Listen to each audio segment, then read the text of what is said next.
Spoilers ahead. Watch out and take care. At the beginning of the movie, in a street in London, a man named Bill walking in a hurry as if someone is following him. He is a CIA undercover agent carrying a bag with a lot of cash in it. He looks very disturbed and nervous about his surroundings. He calls his wife at home just to make sure his little family is okay. At the CIA office, the atmosphere was very tense after they lost Bill's track.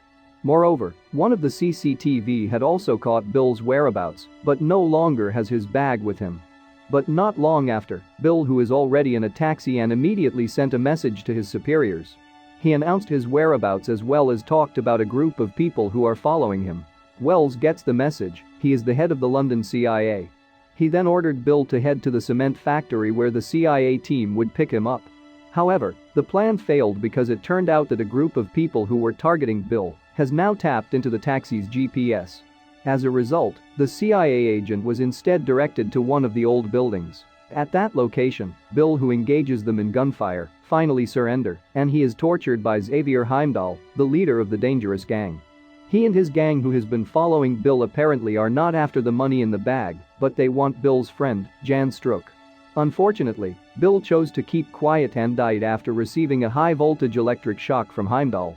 Meanwhile, the CIA team discover Bill's presence in another location, finally able to find his body.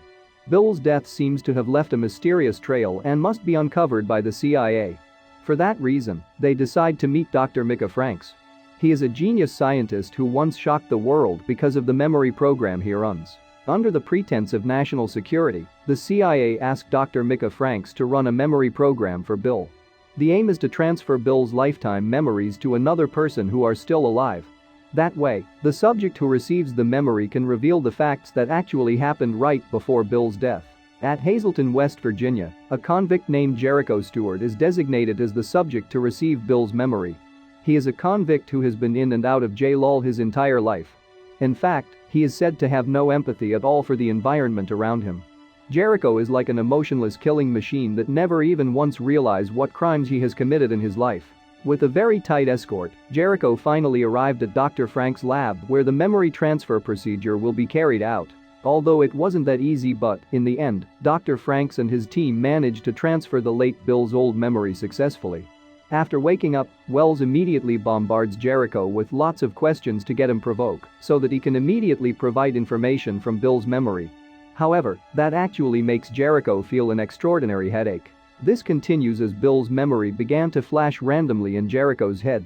Even though Bill's old memory flashed a bit, but Jericho is already annoyed with Wells' action and only admit that he doesn't remember anything. Hearing this, Wells, who is very upset and feels that the prisoner is useless, asked his members to let Jericho just go. As he is being taken away by Wells' men, Dr. Franks, who is worried about Jericho's condition, gives him medicine to subdue the pains in his head and tells him to take care of himself. On getting outside, unexpectedly Jericho's instincts as a heartless criminal resurface. He attacks and killed the two CIA agents escorting him.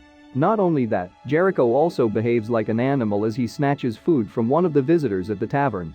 He also seized a car and beat the owner. On his way, Jericho again experiences a terrible headache as seen from Bill's old memory appears. He starts having abilities to process these memories, and he is then compelled to go to Bill's house with the instructions in his head. At Bill's house, Jericho is getting used to the Bill's old memory and can easily go through the security code in that house. He then locks Bill's wife and takes some money and jewelry in that house. Jill, Bill's wife, is surprised about the strange man that entered her house.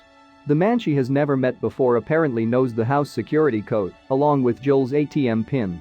Even though, Bill's memory comes over and over again in Jericho's head. In the end, Jericho leaves the house. Next, in a safe house, Jan Strook, who has been the target of Heimdall's group, finally appears. He seems to have been in touch with gang of the criminals. From here, it is revealed that Jan Strook is the only figure employed to control the United States military's emergency command and control system. With this position, only Jan Strook has a program that can exclusively take charge and control the heavy weapons that belong to the American military, and that's exactly what Heimdall wants. The gangsters know the damaging effect of the program and obviously don't want to just give it up. He continues and argues that he would only give its control to those he could trust. Instead of getting free from the pursuit of Heimdall's group, Jan Strook then asked assistance from Russian Federation. a form of a permanent passport, security protection and $10 million. While in exchange, Jan Strook promised to give the control program that he has at the CIA office. Jill's report about Jericho's appearance in the house and everything that he knows, obviously making Wells very upset. He has abandoned the prisoner, and now he regrets knowing that Dr. Franks successfully applied the memory program onto Jericho.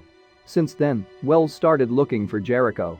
Next, Jericho, who has just sold Jill's jewelry, suddenly has another headache. However, this time it's not about Bill's old memories with his family, but memories of the bag filled with money that the CIA agent had kept. He realized it is an opportunity to get a lot of money. He then goes to the location where the bag was kept according to Bill's memory. Unfortunately, the bag that Jericho wants couldn't be found at the place, but instead, he got some pain in his head from pushing himself too hard to bring back Bill's old memories. This time he is unable to stand the pain. Jericho finally takes initiative to contact Dr. Franks so that he can get headache pills from the doctor. Unknowingly, the activities through Bill's CIA account that Jericho used are discovered by the agents in the CIA office. In order not to lose track, Wells then asked his agents to immediately head to Jericho's location. At the same time, Heimdall continues to dig up information about Bill and finally finds out that there is a connection between the CIA agent and Dr. Franks. He even traced the doctor's location, and finally, he knows about the memory program that the doctor had done for Jericho.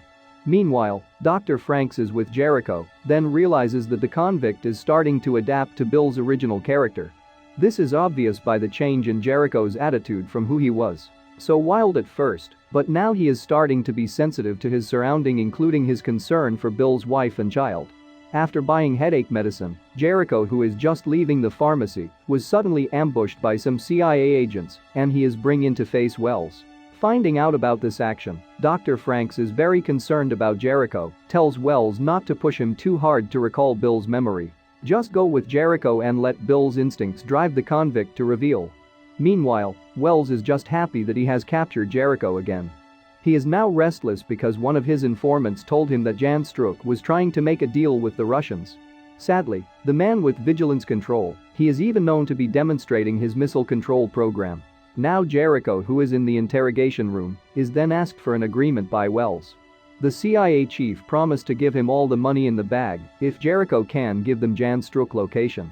As driven by Bill's instincts, Jericho, who has only been motivated by money, suddenly asked to be taken to the beach. At the same time, Heimdall started looking for Jericho and then tried to trick the CIA and the police in London. He manipulates them and changed the face of a visitor at the airport to Jan Strook's face. CCTV camera capture the face at the airport attracts the attention of the police. Wells also receives a report about the appearance of Jan Strook, immediately left Jericho, and chose to arrest the person. Jericho feels unlucky because Heimdall's trick actually got him into new trouble. He is with CIA agents in a car at that time, suddenly gunshot attack from Heimdall's men. As a result, the shooting action is so heavy even though Wells' men are repelling the attack. Jericho is still lucky because he is able to escape from the pursuit of Heimdall's gang. After managing to escape, Jericho, who is injured, decides to come to Bill's house again. In there, he began to treat his own wound.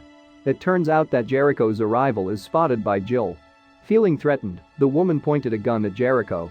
Interestingly, Jericho, who should have been provoked or given resistance at gunpoint, only explained all that happened. He doesn't seem to have the slightest desire to harm Jill. He also reveals that Bill's brain has been implanted in his head, and that is what made him have Bill's memories and sentiments. Even though Jill didn't believe the man's words, but Jericho's old memories of Bill and Jill seems to have made Jill slowly believe that the man in front of her now has old memories of her late husband. Meanwhile, the tension was immediately felt by the crew of the American military's submarine because it turned out that Jan Strook really kept his promise. The man easily controls of the ship, launches missiles which worried all the crew members. But was just a demo. Jan Strook only shows the ability of control vigilance to destroy the missile itself automatically without the intended target. Next, Jericho now actually experiences a rare moment. He who used to be a cruel convict with instincts like an emotionless animal now has instincts like humans in general. He even got along really well with Bill's daughter Emma. Not only that, but Bill's instincts, which continues to dominate Jericho, also made him feel love. He also reveals all the sweet memories that had been through Bill with Jill. Suddenly, this interests a woman and got emotions because she seems to have found the figure of her husband again. Not much different from Jericho, this man doesn't seem to have a cruel side in him at all. Even he shed tears when he tells the story of Jill's past when she was still with Bill. It also seems to have made Jill's heart melt. As a result, it was Jill herself who finally asked Jericho to stay the night at her house. The next day, Jericho, who has just woken up, suddenly remembered the location of the bag that Bill had brought with him. This is where he learned that the bag is in the bookshelf in one of the universities where Jill teaches. Without wasting more of his time, he immediately went to get the bag. But unfortunately, Jill and Emma, who has just been left by Jericho, now have a guest, Elsa Mueller. She is Heimdall's right-hand woman. Her arrival is to make Jill and Emma as bait, so they can lure Jericho at the university where Jill teaches. Jericho has just gotten the bag and is scared by Heimdall's sudden appearance. He is just about to come out of the library room is attacked, which made him fall instantly. He is starting to regain consciousness, is now being interrogated by Heimdall to tell them Jan Struk's whereabouts. Although at first, he was resisted, but he doesn't want anything bad happen to Jill and Emma. So, he finally reveals Jan Struk's whereabout. Gotten this information, Heimdall and his men brings Jericho to the location. Meanwhile, in the CIA office, Wells sees the presence of the agents from the Russian Federation. He quickly moves towards their location. He does that so the CIA can find out Jan Struk's location, and he is apparently going to make transactions with the Russians. Then, the gun battle between the CIA and the Russian group with a very tough shootout. Meanwhile, Jericho, who escaped from Heimdall's entourage, is finally able to meet Jan Struk face to face. It is there that Jericho hand over a bag filled with money and a passport that Jan Struk had wanted, but a transaction that should be quick turned out with slight issue. Elsa suddenly shows up and immediately shot Jericho. Meanwhile, Jan Struk, who has just finished transferring the vigilance control file to his flash drive, was shot dead by Elsa. Surprisingly, Jericho, who was shot in the shoulder, immediately get up and beat Elsa to death. Jericho quickly take the flash drive to the location where Jill and Emma are. In the airstrip, Jericho is in rage with revenge and fury, brutally finished off all of the Heimdall's crew. However, he suddenly stopped when Heimdall threatened him with Emma's safety at gunpoint. Jericho doesn't want to lose his daughter. He finally releases the flash drive to Heimdall. Sadly, instead of running away with the flash, Heimdall shot Jericho. After being satisfied with the action, he then flees out of London using his plane. However, unexpectedly, the Vigilance Control Program had previously been remodified by Jan Struk. Under Bill's direction, Jan Struk set up the program to only have one target, where the target is the location where the program is executed. Heimdall, who was so confident to carry out the program, finally died after his plane exploded by the missile he launched himself. At the end of the movie, Jill and Emma are seen starting to accept Jericho's presence in their lives. Besides, Bill's senses that are in Jericho are slowly changing his character and his way of reasoning. The end. Thanks for watching. Subscribe if you'd like to see more videos update. Like, share and turn on notification to help the channel.